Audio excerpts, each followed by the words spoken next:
Ya la tercera vez. Tercera vez. චීනාවේ තියෙන Thomas ඇඩෝල්ෆෝ ඩුකෝ ක්‍රීඩාංගනය තමයි ද හරිකේන් පාපන්දු කණ්ඩායමේ නිජබිම.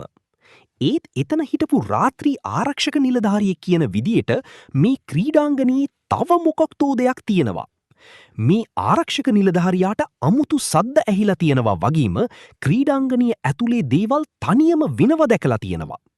මේක දිගටම දවස් කිහිපයක් වෙලා තියෙනවා. දවසක් රෑ පරක් වෙලා ඔහුට ක්‍රීඩාංගනය යට තියෙන ඇඳුම් මාරු කරන කාමරවලින් අමුතු බං සද්දයක් ඇහිලා තියෙනවා.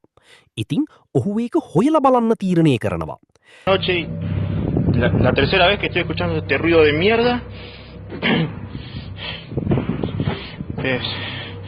No sé qué está pasando, pero lo quiero grabar ahora para que después me crea la gente, porque esto nunca me pasó y nada, lo quería grabar, qué sé yo, estoy podrido, la concha de la lora. Tengo mi linterna para que viera la tele. Dios, ya es la tercera vez. Tercera vez que entro y no hay nada.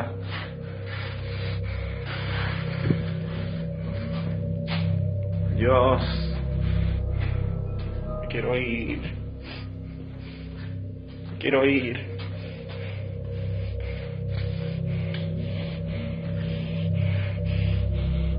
යාට ඔහු ඉස්සරහින්ම යන අමුතු සෙවනැල්ල මග හැරෙනවා.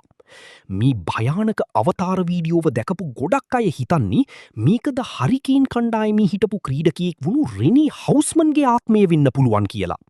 ඔහු මේ වීඩියෝව රූගත කරන්න සති කිහිපයකට කලින් තමයි මිය ගිහින් තියෙන්නේ. ඒත් ඔයා මොකද හිතන්නේ? මේක බොරුවක්ද නැත්තම් කැමරාවට හසු වූ සැබේ අවතාරයක්ද? කමෙන්ට් එකකින් මට කියන්න.